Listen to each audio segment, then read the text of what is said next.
What up, y'all? I'm JT, Chef Tickles, the Alaskan Sniper.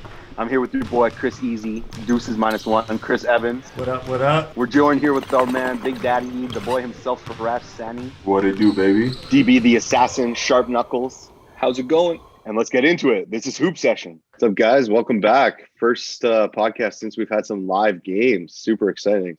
We had the two big games last night, Golden State and Brooklyn, and the Battle of LA Clippers Lakers. So first things first, if you're on Instagram, follow us. We're at Hoop Session.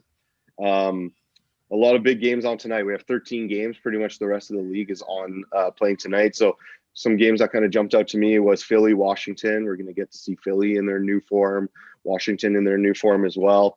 Celtics Bucks obviously is pretty much the game of the night. That's going to be super exciting. Toronto, New Orleans, Zion factor, of course. And then the last game of the night is Phoenix, Dallas. So all those games should be pretty exciting. I'm sure we'll touch on those on our next podcast once we actually get some results. But first game of the night, absolute blowout. KD, Kyrie showed out. The whole team pretty much showed out, and it just showed Steph might need a little bit of help. So Faraz, taking us through either side, Brooklyn or Golden State, what was your first impressions? How did you feel about the NBA being back? It was wonderful, man. Hearing when Chris said it best when the NBA theme song came on or whatever, he's like, I missed that. And then I'm like, no, I really did miss that, man. No, it was just nice having basketball back. It was even better to see that KD is back.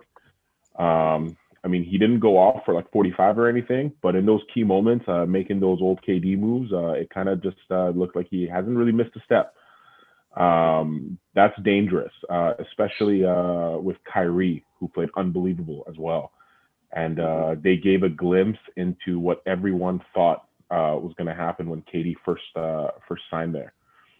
So they unfortunately, they did go against a depleted Golden State somewhat, but I still wasn't expecting what happened. Yeah, which was still nice. You think that? You think that?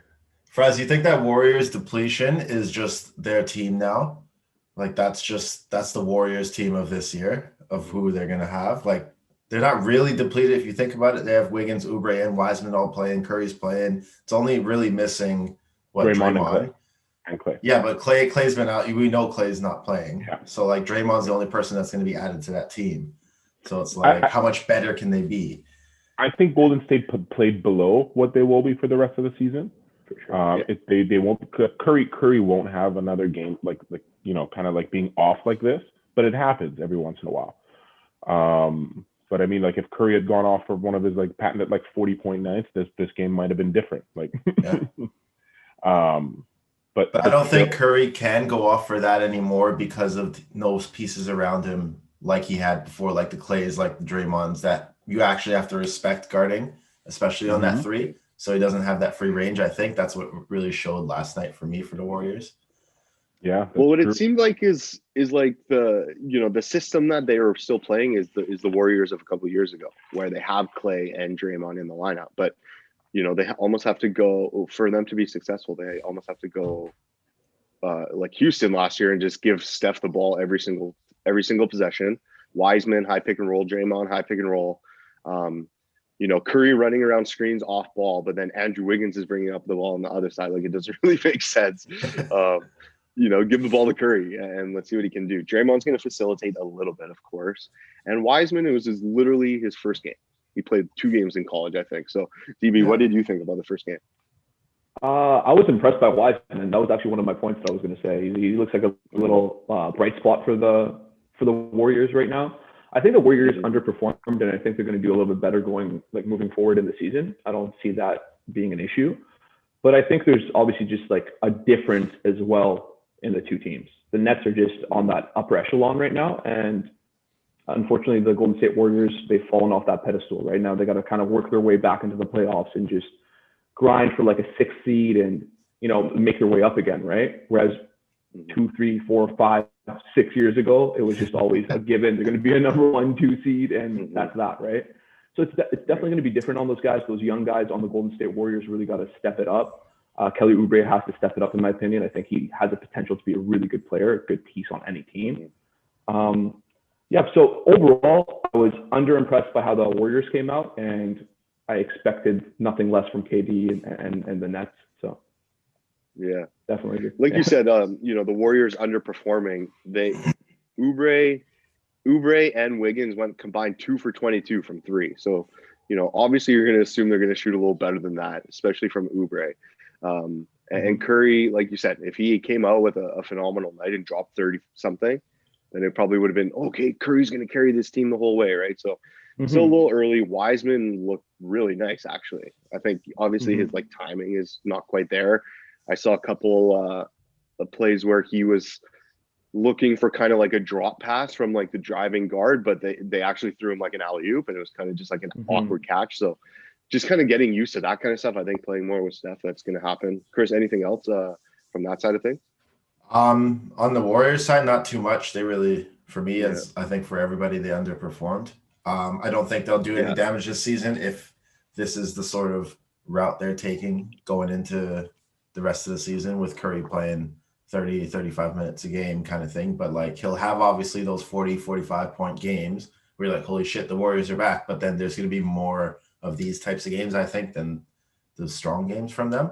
So I don't think they're going to do any damage. I don't think they'll make, like, a hot take, I don't think they'll make playoffs like with this performance. Maybe when Draymond comes back, they will, but I don't think this team is doing too well, or at least started off too well. But I think Brooklyn's going to be unreal this season. It's amazing seeing how good they are and how deep they are. You got Karras coming off the bench too, putting up 17 shots. Like, that's quite efficient clip, 6 for 17, I'd say 20 points. So that team's real deep. Like, it's scary how good they can be. And like, I feel like they aren't underdogs in any game this season. I don't think they will be. It seems like they're giving Karras the reins to the second unit and giving him that Lou Will role and just saying you can take the ball every possession and try to score if you want.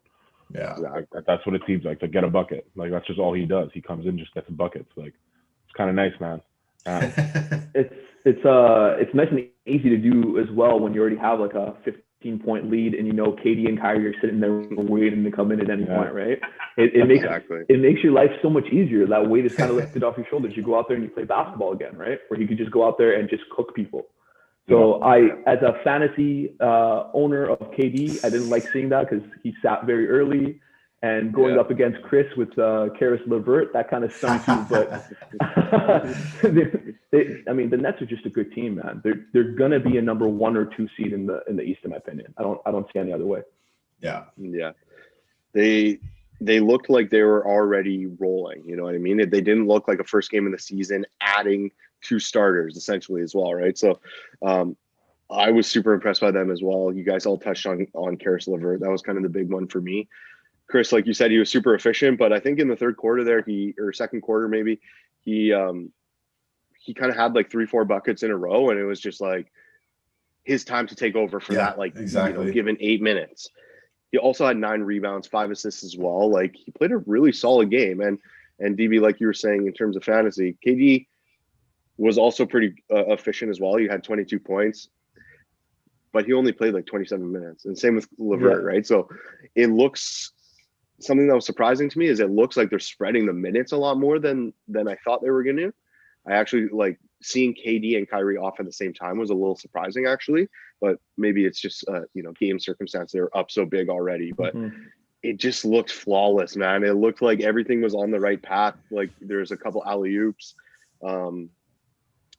things like that, but their defense, seeing Kyrie dive to the floor a couple of possessions to try to like tip it out of, like, kind of back tap it from Steph. Like, I was like, oh shit, I've never seen that kind of hustle before, especially in a first game. So overreaction. They're going to the finals. 72-0. Brooklyn's going 72-0. Undefeated season all the way through the playoffs. They're going to clean sweep it all the way through, man. Oh man. And then jumping over to the evening game, Lakers Clippers ring ceremony night. That was obviously pretty cool. Different experience without the fans or anything like that. I honestly thought there would be a little bit more play up to like Kobe, but I don't know. I didn't really see anything to kind of tie him to that. But he was engraved on the inside of the ring, like we saw. Maybe Chris, you can throw up an image of the ring. But obviously a super cool night. But like I was saying to Sarah when she asked me, who's going to win tonight, I was saying, it looks like Clippers, because usually those teams coming off the ring ceremony have a little bit of a dud game, especially when the other team, it's kind of also their home arena at the same time. And they're like, what the hell are you doing? In a very, very small, relatable way, when I was playing junior A lacrosse, we had to, they brought us all out onto the floor. We were warming up. We were playing in Langley, I believe, and they did the national anthem, same as always. And then they put up like a 4 or 5 minute like highlight video of their team. And we were just pissed. We're like, you make us come on the floor and watch this bullshit. We went out and we scored like 4 or 5 goals in the first like couple minutes, and we ended up smacking them. But moving forward to the actual game, obviously the better game. It looked like a blowout from the beginning. And then Lakers were able to go on a run in the second quarter there. So, DB, what did you take away from either Lakers or Clippers, just in general, the whole game? And Clippers end up taking the first game there from them. Yeah. I think, honestly, the hot take that we all have here is Lakers are going to miss the playoffs this year, and that Paul George is going to win MVP. And I think we all agree on that, honestly. Can we all agree on that? I can see it. No. Yeah, there you go, Chris. There you go. Maybe the latter, Paul George. I don't know. Apparently, Paul George got his powers back from the Monstars, which is huge for everyone. But yeah, I don't think there's much to take away from this. I'm pretty sure the Clippers whooped on the Lakers last year too during the regular season, a couple games, and we saw what happened in the playoffs, right? So I don't think there's much to really take away from this. I think, like you already hinted at a little bit, JT, coming off a ring ceremony, everyone's just in a different kind of headspace. They all had their little videos of their family members congratulating them on winning the championship, all that. You saw people getting a little bit teary-eyed before the game. So I don't really take much away from this game. I think it's the beginning of the season. Let's see when they meet up again later on. And they're going to play a lot this year. So we'll see a lot of matchups. Yeah, true. Just to build on that, obviously it's not a huge overreaction based on what happened, but what I did like to see was it very easily could have been a repeat of the earlier game. They were up big in the first half. It was ring ceremony. They easily could have been like, yeah, we're the champs, we'll see you in the playoffs kind of thing, and just roll over. But it was nice to see Schroeder and Harrell getting some minutes together and kind of rolling, getting a little bit of chemistry.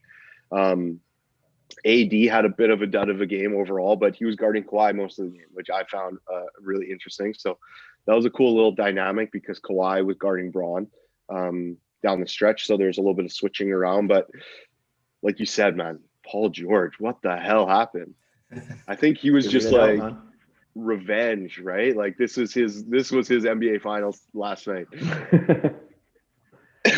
Man, he looked disgusting. Like, yeah. Sarah was watching The Bachelor or some garbage, and like every 2 minutes I'm just like, Jesus Christ. She's like, Paul George. I'm like, yep. He made me happy, man. I'm a proud fantasy owner. Build on that. It felt like Paul George's team. It felt like the Clippers were Paul George's team over Kawhi's last night. That's what it felt like to me. Like, obviously he braided his hair, different look. Maybe that's the way this team's going. Like, I'm looking at the box score right now, and Paul George played the most minutes out of everybody that game, 36. So it's like maybe he has the healthier legs and Kawhi's just chilling, like resting for the playoffs a little bit. But I mean, he still played quite a bit. But it was really evident with the Lakers, with their minute spread, just in fact, in the terms of LeBron and AD only played 28 and 31 minutes. So it's like these guys aren't actually going full out trying to win these games at the start of the season. It seems like it's like, okay, let's get our feet under us. If we do steal some wins here and there, we will. Yeah. But I don't think they're playing 36 to 40 minutes just to get the W in game one against the Clippers. So it was sort of that it was sort of telling at the start of the season how it's going to be like that for maybe the first 10 games for the Lakers. But I think the Clippers are gunning for balls to the wall all out. I think they're going hard this season. Mm-hmm. Agreed. Yeah, for sure, man. Yeah, go ahead, Faraz. Yeah, no, to be honest, in this game, I wasn't really, apart from Paul George, I wasn't really focused on any of the stars, because when it comes to LeBron, AD, and Kawhi, I know what to expect. They're just great players that just consistently are putting up great numbers. I was more focused on the peripheral guys that like recently just got added to the team. Like we were talking about it. I wanted to see how Montrez fits in. That was a big one. We talked about Schroeder. I wanted to see how Ibaka would be on the Clippers. Even Marc Gasol, how they utilize them. I mean, Trez kind of showed out to be exactly what he was advertised as. I mean, that was what they wanted, and they got that. And I think that's just going to be consistent throughout the season. I own him in my other fantasy league too, so I was pretty happy with him. Yeah. 17-10. That's good. Yeah. Efficient. Schroeder's good. I like Schroeder as part of the starting lineup. I think this could be nice going forward. It takes a little bit of the ball handling responsibilities off LeBron. I mean, those guys overall, they did disappoint by coming out with a loss. I thought the Lakers would win on their ring ceremony night. But I mean, going forward, I still think it's still only one game, but I think the Lakers are still winning the chip. So yeah. Yeah, great point, man. Like, I think we all expected big games from those main three guys. Paul George obviously had the biggest game in the night, with dropping 33 points. But what was impressive was only 18 attempts, right? So super efficient. He got to the line a lot.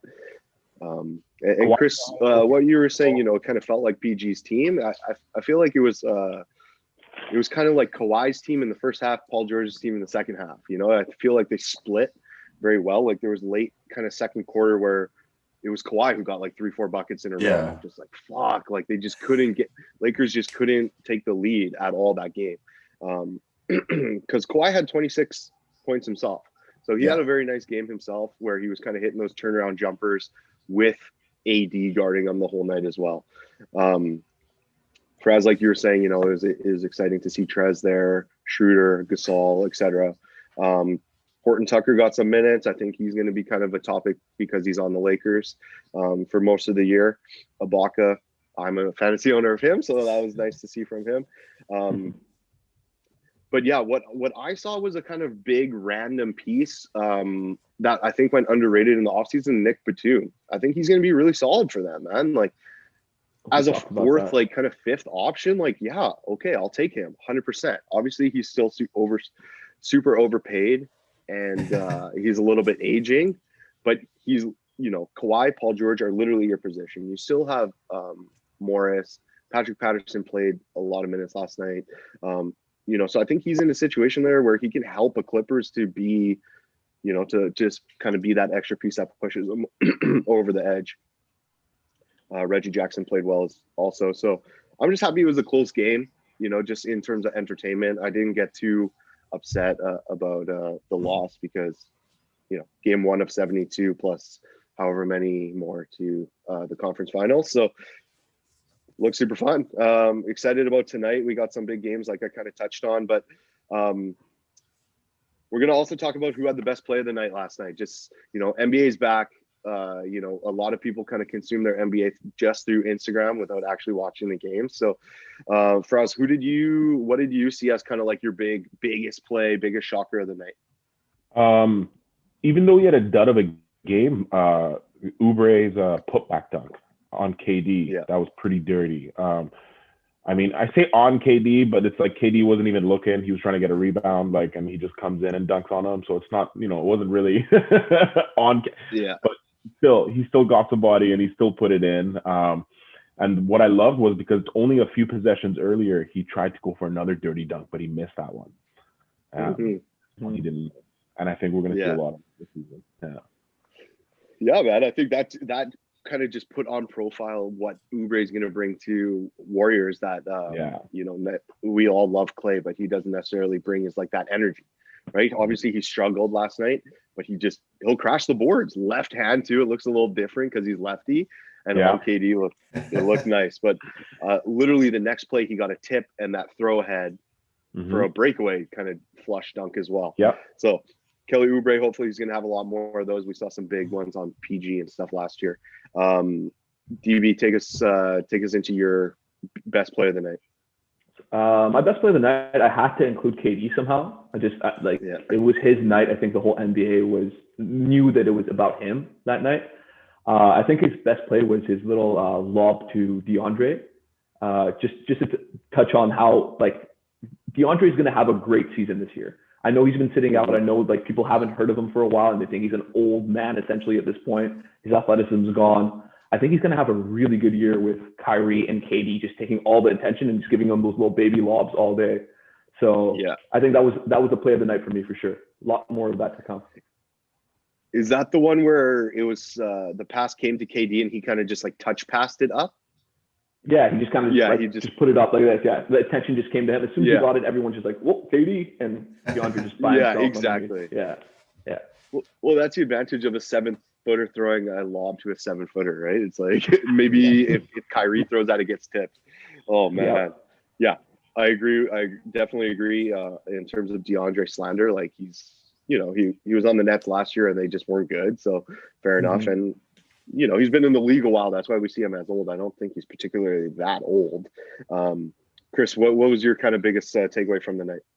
I have to go with Faraz, the Oubre put back on KD. That was probably the only play that got me out of my seat, really, from yesterday.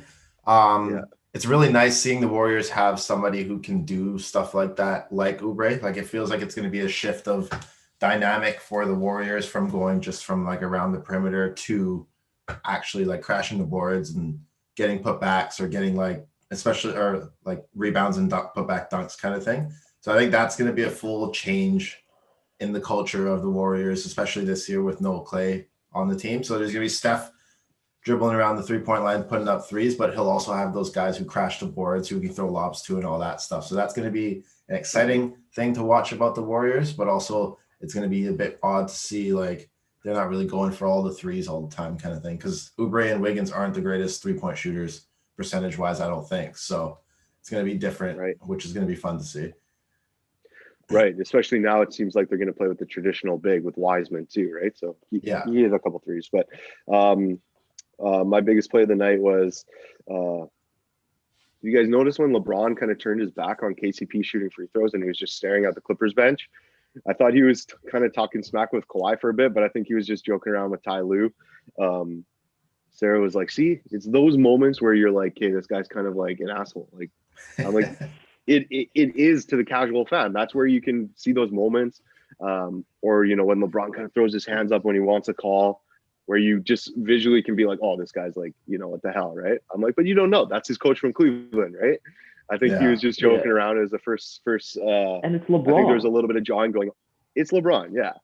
I think there's a little bit of jawing going. Oh, absolutely. Yeah. Especially on ring night, right? I think there's a little bit of jawing going on before, and LeBron threw KCP the pass where he got fouled on the 3. So I think it was just kind of playing on that. But yeah, I'm hoping for more kind of moments like that. LeBron just being like old man vet LeBron, where he's just kind of having fun. It almost, like with D-Wade's last year. So yeah, like I said, big games tonight. Anybody got a big game tonight that they're looking forward to? One sec. All I gotta say is I was really happy seeing LeBron pose for the picture with the 4 rings. Like I was like, yeah, it was nice, man. I liked it. I hope he gets another one, man. As time goes, I'm becoming more and more of a LeBron fan, man. I like him. Yeah. For sure, is he the GOAT for us? Huh? Is he the GOAT? No, that's still Jordan, but LeBron's up there, man. Like, what does he have to do to be the GOAT? He's in his 18th year. Yeah, go back in time, win a couple finals. Okay. It's I don't know. It's just don't get dusted by three more. He's the GOAT, I think. 3 more. 3 more. If you need to pass Jordan to be considered the GOAT. There you go. Huh. I think if you get 7, I think at that point you have to. I mean, I already think he's the GOAT all time in terms of like overall work in seasons, right? Like he's played 18 seasons at such a high level, right? Or Jordan maybe had like 7 seasons of like the greatest period, 8 seasons, 9 seasons, whatever that may have been, right? That's true. So it's an argument that's going to go on forever. Yeah. I don't think you're ever going to get everyone agreeing on it. The old heads are always going to say Jordan. So it's, or even the older heads are always going to say like Wilt. You know what I mean? There's never going to be an agreement, man. It's never going to happen. It's going to be tough, man. 100%, yeah. One of the GOATs, man. Absolutely, one of the GOATs. Like you always hear the Mount Rushmore, right? But Chris, you said if he wins 4 more, so everybody always says, "Oh, if Jordan, if 3 more, sorry, if Jordan didn't walk away, he probably could have won, 7 or whatever, 8 in a row."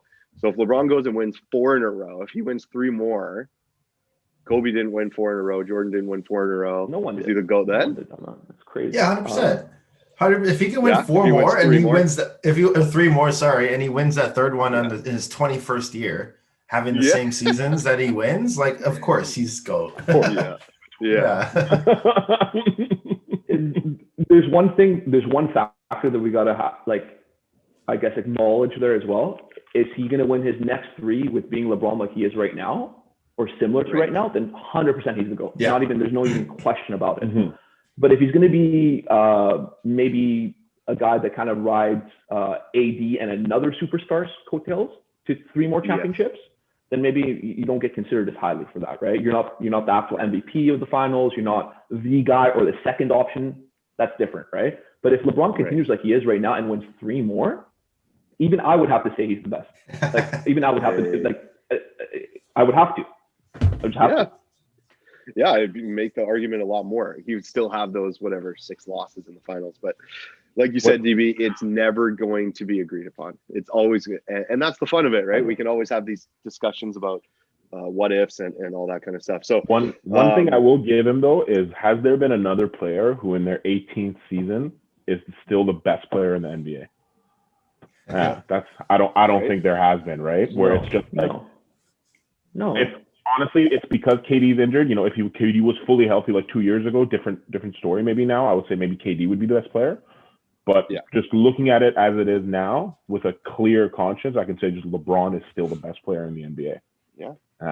In the 18th season. Oh, absolutely. Yeah. That's actually crazy. I definitely agree with that, right? Yeah. He was runner-up in MVP last year, right? He was second in MVP in his 17th year. The numbers next time look mundane, but if any other player was averaging like these numbers, it's just like it's like Russell Westbrook making a triple-double seem like it's normal, Yeah. But when he averages 28, 8, and 8, everyone's like, meh. But it's like, are you kidding? Yeah. Yeah, exactly. Great point.